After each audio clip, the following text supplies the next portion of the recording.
अस्सलाम वालेकुम dear student, this is Mohammad Shoaib and welcome to my channel नुमेब्स एकेडमी। तो आज की इस वीडियो में हम केमिकल इक्वेशन के बारे में स्टडी करेंगे कि केमिकल इक्वेशन क्या होती है, किस तरीके से हम इसको लिखते हैं और किस तरीके से इसके अंदर जो टर्मिनोलॉजीज इस्तेमाल होती हैं वो क्या क्या होती हैं। तो सबसे पहले केमिकल इक्वेशन की डेफिनेशन देखते हैं कि केमिकल इक्वेशन होती क्या है। तो a short hand method of describing the chemical reaction in terms of symbol and formula of substances. मतलब जैसे मिसाल के तौर पे मैं अगर ये बात कहूं कि भाई हाइड्रोजन के 2 मॉलिक्यूल्स और ऑक्सीजन का 1 मॉलिक्यूल मिलते हैं तो 2 मॉलिक्यूल वाटर के बनाते हैं, ठीक है। तो इस पूरी बात को मैं अगर मैथमेटिकल रिप्रेजेंटेशन में या इन टर्म्स ऑफ सिंबल या फॉर्मूले की मदद से लिखूंगा तो उस चीज को हम कहेंगे केमिकल इक्वेशन, ठीक है। ये एक शॉर्ट हैंड मेथड होता है, इसलिए इसको हम केमिकल इक्वेशन कहते हैं, ठीक है। जैसे फॉर एग्जांपल, जैसे मैंने आपको एग्जांपल दी कि हाइड्रोजन प्लस ऑक्सीजन जब रिएक्ट करते हैं तो ये मिलके क्या बनाते हैं, वाटर। और हमें बैलेंस इक्वेशन करनी पड़ती है, वो हम नेक्स्ट वाली वीडियो में आपको बताएंगे। तो हाइड्रोजन के यहाँ पर 2 मॉलिक्यूल हैं, ऑक्सीजन के यहाँ 2, ये इस तरीके से इक्वेशन बैलेंस हो गई, ठीक है।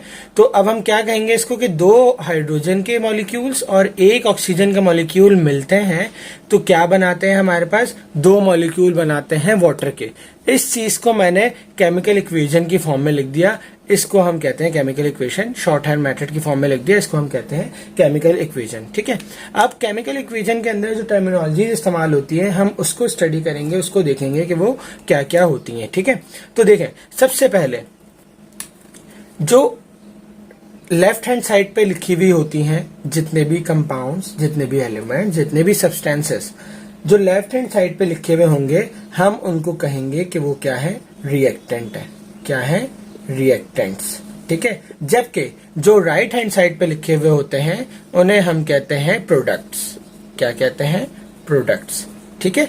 ये 2 पॉइंट आप समझ लें कि द सब्सटेंसेस या the elements written on the left side of the chemical equation are known as या is known as reactants, ठीक है।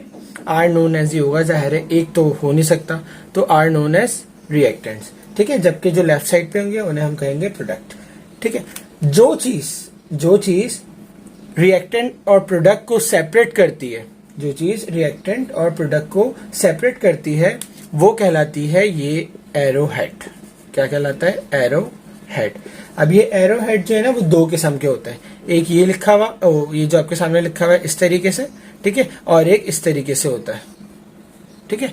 डिपेंड करता है नेचर ऑफ रिएक्शन के ऊपर, नेचर ऑफ रिएक्शन के ऊपर। आगे जाके ये बातें समझेंगे कि ये किस लिए होता है, यानी कि सिंगल वे है या डबल वे ऑफ रिएक्शन है, तो ये हम आगे जाके पढ़ेंगे। रिवर्सिबल है, रिवर्सिबल रिएक्शन, तो डिपेंड करता है नेचर ऑफ रिएक्शन के ऊपर। मतलब क्या है कि ये एरो हेड जो है सेपरेट करता है रिएक्टेंट और प्रोडक्ट को, ठीक है। अच्छा जी, इसके अलावा जो सब्सटेंसेस के साथ कोई नंबर लिखा हुआ हो, जैसे ये लिखा हुआ है, जैसे ये लिखा हुआ है, इन्हें हम कहते हैं कोफिशिएंट। क्या कहते हैं, कोफिशिएंट।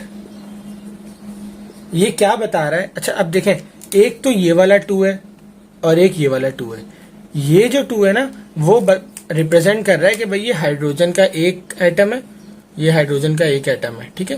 ये दोनों मिलके H2 बना रहे हैं, तो इनका जो शेप होगा वो कुछ इस तरीके से होगा। ये 2 बॉन्ड बना लिया इन्होंने, कोवेलेंट बॉन्ड, ठीक है।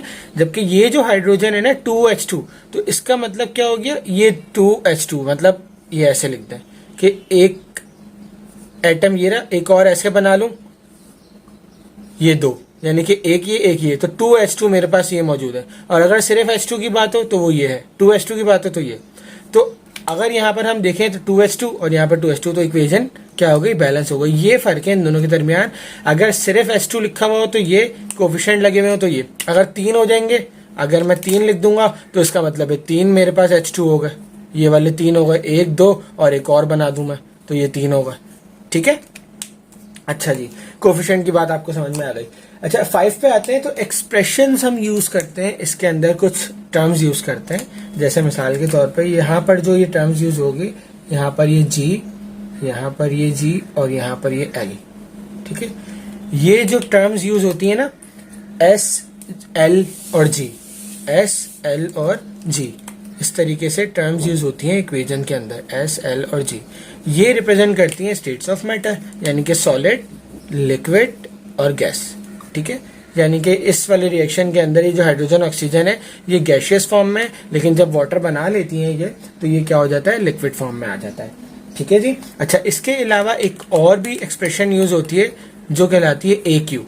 क्या कहलाती है, ए क्यू। ए क्यू का मतलब होता है एक्वस। क्या मतलब होता है, एक्वस। एक्वस का मतलब क्या हो गया कि जो भी चीज आ रही है हमारे पास, चाहे वो रिएक्टेंट में लिखी हुई हो, चाहे वो प्रोडक्ट में लिखी हुई हो, वो किस फॉर्म में होगी, एक्वस फॉर्म में। एक्वस मतलब सोल्यूशन की फॉर्म में। किस फॉर्म में, सोल्यूशन की फॉर्म में। इसके अलावा अगर कोई चीज हम कैटलिस्ट इस्तेमाल कर रहे हैं, जैसे अगर हम चाय बनाते हैं तो चीनी, पत्ती, दूध सब डालते हैं, लेकिन चाय खुद ब खुद तो नहीं बन जाती जब तक हम उसको क्या प्रोवाइड ना करें, आग प्रोवाइड ना करें।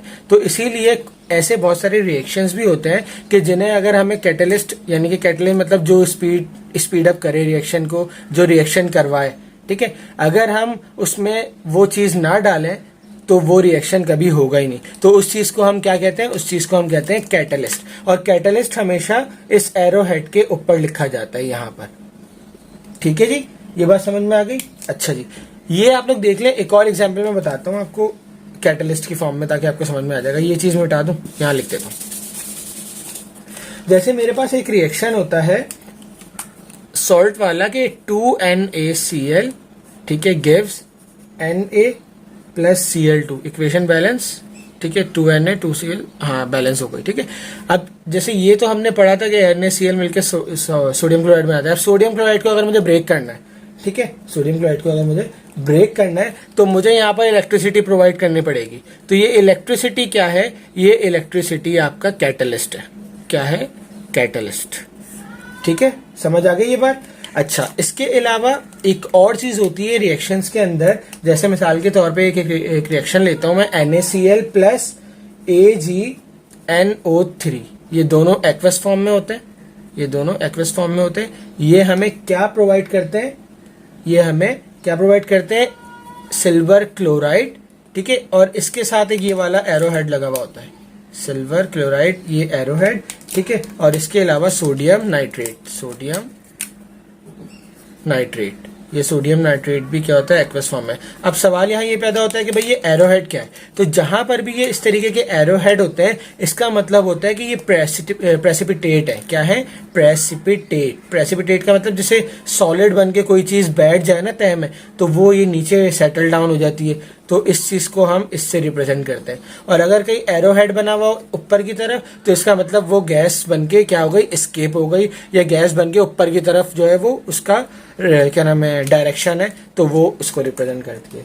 ठीक है जी, आई होप कि आप लोगों को केमिकल इक्वेशन की सारी टर्मिनोलॉजीज जो है वो समझ में आ गई होगी। इंशाल्लाह नेक्स्ट वीडियो के अंदर हम केमिकल इक्वेशंस को बैलेंस करना सीखेंगे, किस किस मेथड से, इंशाल्लाह नेक्स्ट वीडियो में बताएंगे। तब तक अपना बहुत सारा ख्याल रखिएगा। अगर कोई आपको चीज़ समझ में ना आई हो केमिकल इक्वेशन से रिलेटेड, तो आप लोग मुझसे कमेंट सेक्शन में पूछ सकते हैं। अपना बहुत सारा ख्याल रखिएगा। अल्लाह हाफिज़।